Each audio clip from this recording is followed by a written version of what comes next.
A veces tienes una sensación extraña que no sabes por qué te sucede.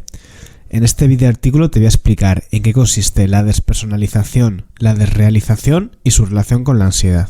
La despersonalización es un síntoma relacionado con la ansiedad y que suele generar mucho malestar, sobre todo por su falta de comprensión y por lo extraño que puede llegar a resultar. Realmente es algo complicado de entender hasta que no se vive.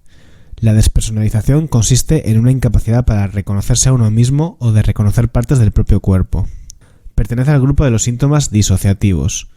La persona que se encuentra despersonalizada sabe a nivel racional que es ella, sin embargo, siente como si estuviese desconectada de su yo y de su propio cuerpo. Por lo general, cuando el episodio cesa, la persona vuelve a recuperar la sensación de conexión. Sin embargo, cuando esta experiencia sucede de forma repetitiva, puede llevar a la persona a empezar a cuestionarse quién es y otras cuestiones existenciales que pueden derivar en un bucle muy peligroso para la salud mental. ¿Es lo mismo que la desrealización?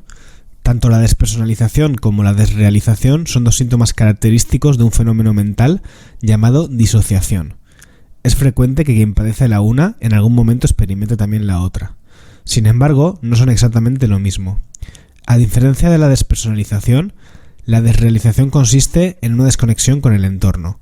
En este caso, lo que nos resulta ajeno es todo lo que nos rodea, aunque de nuevo podemos reconocerlo y saber qué es. Algunas personas experimentan la desrealización como una especie de niebla mental o nube, como si se encontrasen en una especie de estado letárgico que en sí mismo no tiene por qué ser desagradable, pero puede causar angustia por la interpretación que se le da.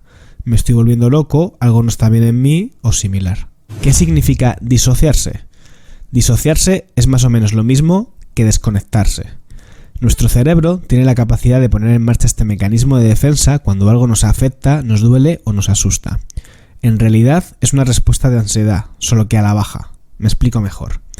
Algunas personas cuando tienen un problema o reciben una mala noticia se ponen nerviosos, se hiperactivan e incluso pueden llegar a tener un ataque de ansiedad. Esto se debe a que su sistema simpático se ha activado en detrimento del sistema parasimpático.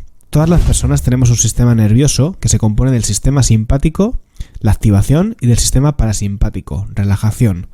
Ambos regulan nuestra homeostasis interna y de su equilibrio depende de nuestro nivel de alerta. La mayoría de personas ante un problema nos agitamos, es decir, sube el sistema simpático y baja el parasimpático. Sin embargo, algunas personas funcionan exactamente al revés. Esto es, en esencia, lo que ocurre en la disociación. Ante ciertas experiencias desagradables, nuestro cerebro decide activar la rama dorsovagal de nuestro sistema nervioso y nos apaga. Más o menos es como si le quitáramos la batería al ordenador.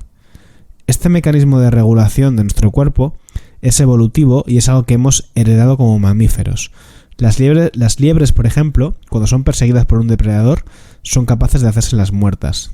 En realidad no es que se lo hagan, es que se apagan de verdad. La razón es que un depredador jamás se comería algo que no ha cazado por sí mismo, ya que puede haber muerto por envenenamiento u otra causa natural. Como ves, la disociación o apagarse es un fenómeno aprendido, evolutivo y heredado de varias especies anteriores. ¿Tiene sentido hablar de un trastorno de despersonalización? La despersonalización y la desrealización pueden ser consideradas un síntoma o un trastorno dependiendo de si este es el motivo principal del problema o simplemente es una de las diferentes expresiones que tiene un problema mayor. Por ejemplo, las personas que han sufrido un trauma pueden tener recurrentemente episodios de despersonalización o de realización, además de crisis de ansiedad.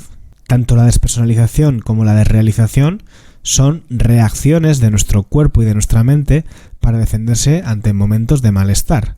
Sin embargo, como te vengo diciendo, a veces pueden ocurrir en el contexto de un trastorno de estrés postraumático o de un trauma complejo. En ese caso, será importante poder trabajar sobre el trauma para poder empezar a tener control sobre las reacciones fisiológicas de despersonalización y de realización.